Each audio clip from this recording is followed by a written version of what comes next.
You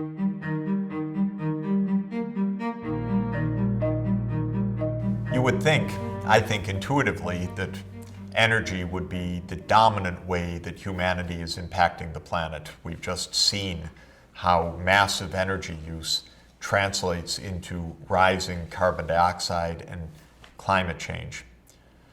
And energy, of course, is everywhere in our transport systems, our power supplies, our industrial processes, our home use. But it's quite arguable, I would say it is right to say, that the agriculture sector has an even larger impact on the physical planet and the various Earth systems than energy. Energy is causing climate change. Agricultural use and agricultural patterns not only have a huge impact on climate, but have a huge impact on every aspect of the Earth's systems and the planetary boundaries. We'll see soon that the food production contributes massively to greenhouse gas emissions, therefore to climate change. But we'll see also that the energy system, as we go around the circle, is in a way dwarfed by the food production system in its impacts on each of the other areas of the planetary boundaries. The nitrogen and phosphorus cycles, where we get the pollution from the runoff of nitrogen and phosphorus-based fertilizers. The fresh water use, which is about 70% used in the agricultural sector. The change of land use, overwhelmingly a reflection of agriculture. The loss of biodiversity, coming from the way that farmlands and pasture lands and tree crop plantations absolutely threaten habitats of other species unless agriculture is done in an agroecologically friendly manner. Chemical pollution, with the heavy application of chemicals such as herbicides and pesticides used in agriculture. There's a tremendous amount of chemical impact from the farm system. So it is quite arguable that farming dominates all of the human activities in terms of the anthropogenic effects. Anthropo, human, genic, caused by. That is the various human-caused impacts on the planet. Now this is in a way ironic because it takes us right back to the beginning of the modern economic era and to the very beginning of economic studies, just like Adam Smith does, and just like Adam Smith's wisdom is still useful today, so too is that of another great thinker, Thomas Robert Malthus, who wrote a famous text in 1798 called Principles of Population. Malthus was afraid. He was also afraid of planetary boundaries, but for a slightly different reason. Malthus said that the human population has a tendency to rise at a geometric rate. And so if left on its own with the basic needs met, the human population would continue to expand rapidly. He was right in that. When he wrote the Principles of Population in 1798, the total population may have been 800 million, maybe 900 million, roughly 1/10 of the level that it is today. So Malthus was right that human population tends to increase markedly at a geometric rate, he said. Now, he feared that the ability to grow food would only increase at an arithmetic rate, that is, adding a certain number of tons of feed grain or food grain per year to the world's capacity to grow food. And Malthus said, look, any geometric growth will always overtake any arithmetic growth. So the growth of the human population is always going to overtake the ability to grow food, he said. And at some point, there will be so many people that hunger will ensue. And when hunger ensues, there will be various kinds of devastating feedbacks, whether it's war, whether it's famine, whether it's disease or other scourges, that will push population back down, but will mean that humanity won't break free of the physical constraint on the ability to grow food. Now, Malthus did not anticipate the scientific advances of the Green Revolution, for example. He didn't anticipate modern seed breeding. Of course, even Mendel, who invented the modern science of genetics, would come basically about 3/4 of a century after Malthus. Malthus also didn't anticipate the breakthroughs in the science of soil nutrients and the use of chemical fertilizers to replenish soil nutrients and to boost food yields.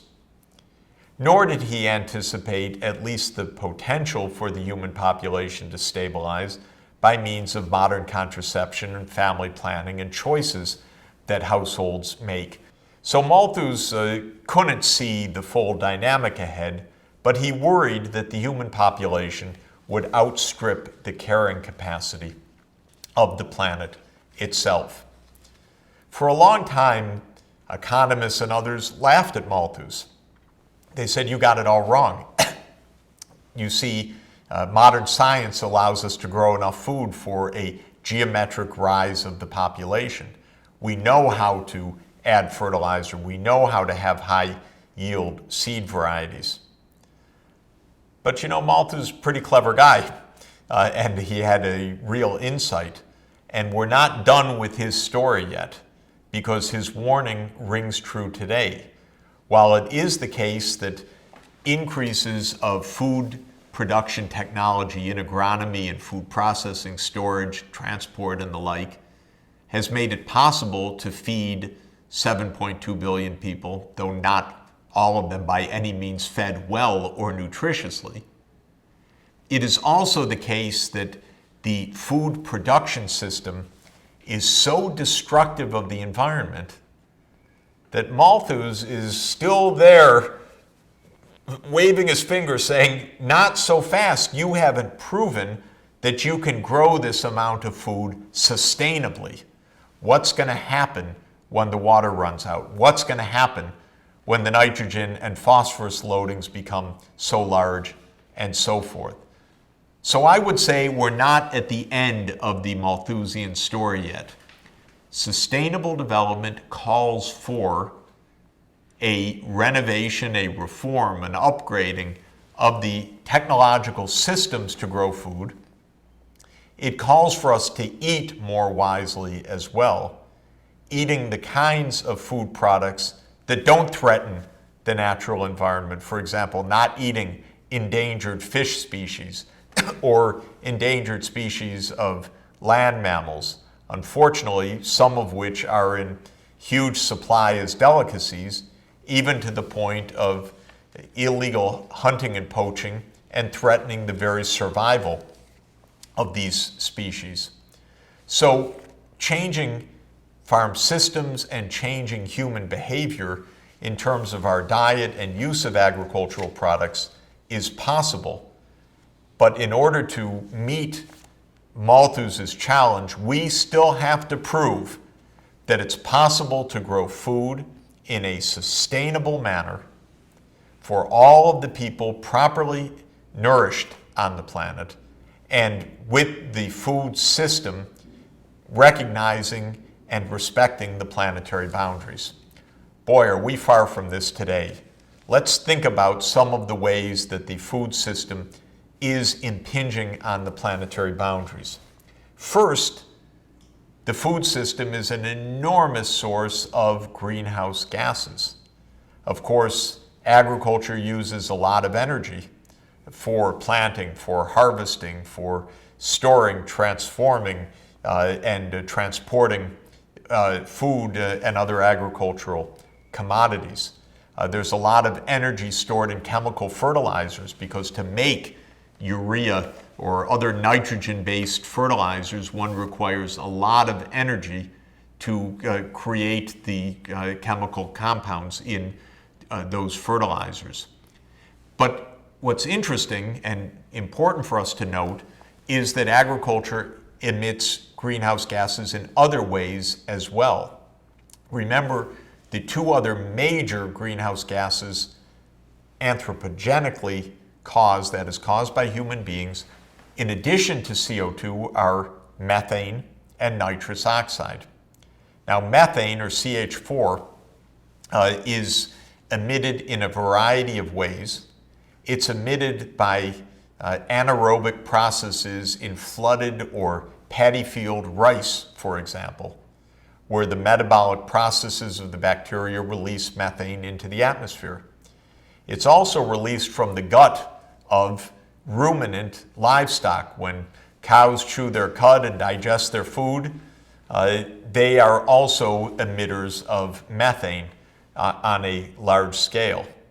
Nitrous oxide is emitted partly through industrial processes and electricity production at coal-fired power plants, but it's also emitted by the chemical decomposition of nitrogen-based fertilizers.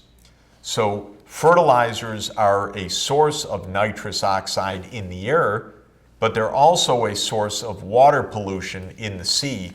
In both cases, the nitrogen is applied on the farms, but it's not taken up by the plants themselves. It either volatilizes into the atmosphere or it runs off into the water and then on the way through the rivers and groundwater to the ocean. So greenhouse gases is one major way that the agriculture system impinges, causing climate change. Land use change and habitat loss is another obvious way. Humans use land primarily, not for our cities, not for our highways, but for our farms and our pasture land and our timberland. And we have already taken hold of so much land, so much photosynthetic potential to feed us, that we're depriving other species not only of their natural habitats, but of the food that they need to stay alive. And that's why we're driving the numbers of other species down sharply. Agriculture, as I mentioned earlier, is a major source of chemical pollutants, often very long-lasting and very toxic chemicals that are used as pesticides and as herbicides and as other parts of the food production chain. Agriculture has another perverse threat, which is called invasive species. Invasive species means that humanity advertently or inadvertently, but generally unwisely, takes a species from one part of the world, puts it into another environment, perhaps where there's no competition with that species. If it's an animal, it can run wild. If it's a plant or a weed, it can take over a land area or a lake, for example, dominating the local biodiversity. Invasive species means that we are rearranging the biogeography, the places on the planet where various species exist. And we're putting lots of species at risk by invading ecosystems where they don't belong, where they are not native, perhaps where they have no predators, or where they can invade and take over a lot of the resources of that ecosystem. Nitrogen and phosphorus runoff I've already mentioned. And look at this picture, this shocking picture off the coast of China. There is so much fertilizer being used by Chinese farmers because it's heavily subsidized and because of bad farm practices, that fertilizer runs off the farms into the rivers and groundwater. It accumulates in the estuaries and off the coast, and it creates this kind of algal bloom. An algal bloom means that there's such a sudden, massive loading of nutrients nitrogen and phosphorus in particular, that the algae, which either naturally grows in a particular place or has been introduced, say, by fisheries practices, suddenly has this massive feast of nitrogen and phosphorus, and there's an explosion of the amount of algae. This algae will die. Then it will be decomposed by bacteria. As those bacteria feast on the algae, the dead algae, they will be respirating and they'll be using a lot of the oxygen in the water. They will deplete the oxygen as part of their respiration process. And by depleting the oxygen, they will create an oxygen-depleted zone of coastal waters. That's called a hypoxic zone, low oxygen, hypoxia. And low oxygen kills the fish, kills the other species. Suddenly you have what ecologists and marine biologists call a dead zone. There are dead zones all over the coastal world now, especially in the estuaries. Estuaries where the fresh water of rivers meets the salt water of the oceans are wondrous ecosystems. Our shellfish and many other species are often indigenous to those locations. And they're being threatened by this nutrient loading, by the eutrophication, and then by the hypoxia that results, creating dead zones and hypoxic regions in more than 130 estuaries around the world. The food system also gives rise to new pathogens. When we have industrial breeding of poultry, for example, all crowded together, we have learned that there is recombination of genes of bacteria and viruses. When livestock and poultry out in the open mix with the